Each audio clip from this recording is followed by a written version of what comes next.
This officer was so reckless that he pulled the pin of a grenade and hurled it straight into the crowd. Hearing this, the crowd was panic-stricken. Just then, a slim soldier stepped forward, covered the bomb with his body. Yet, oddly enough, the grenade did not explode after a long time. It turned out to be just a test, and it was this action that not only won him the heart of the goddess Carter, but also made the officer who once looked down on him take notice. He is Steve Rogers, the Marvel superhero Captain America. During W2A4, the leader of HYDRA, Red Skull, obtained the legendary Tesseract and used its power to create a multitude of devastatingly powerful weapons. To eliminate this threat, the military secretly initiated a super soldier program and began to recruit new soldiers for experimentation. The skinny and frail Steve, despite his deep patriotism, was rejected 5 times due to his small stature until fortune finally shone upon him. The doctor developing the super serum saw something in Steve that no one else had.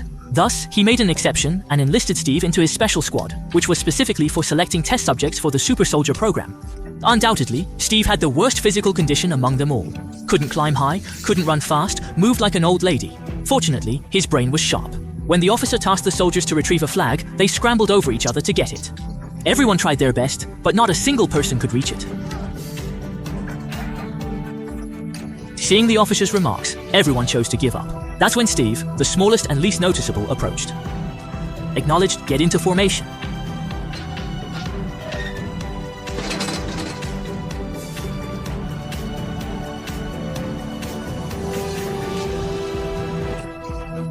The crowd was dumbfounded. Steve's wit and his willingness to sacrifice deeply attracted the beautiful Carter. That night, the doctor sought out Steve to tell him that he was the ideal candidate for the super soldier program. However, the experiment had risks, although the serum could enhance one's physique and strength. The power is amplified infinitely, but so is the person's nature. That is, the good become better and the bad become worse. Aware of the experiment's immense risk, Steve bravely participated. As the super serum entered his body, the chamber door slowly shut and the experiment began. Amidst it, Steve let out a pained howl. Amidst isasimai.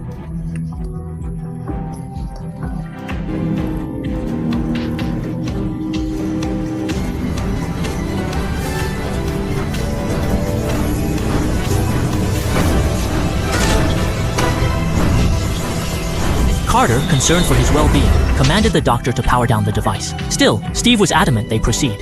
In the end, the trial succeeded. Eager to inspect, Carter was tempted to feel the now robust Steve.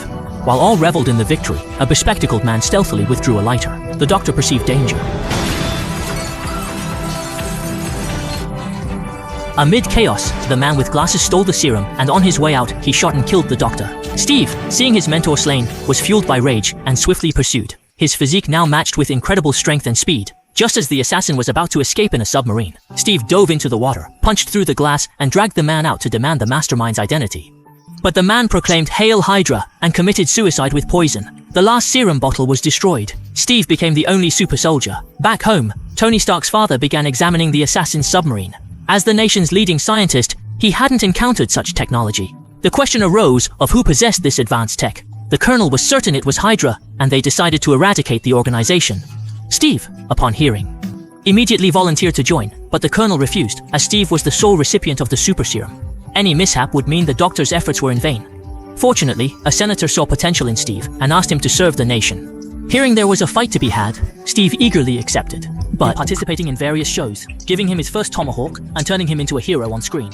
Since then, he's had a very loud name, Captain America, but all of this wasn't at all what he truly desired.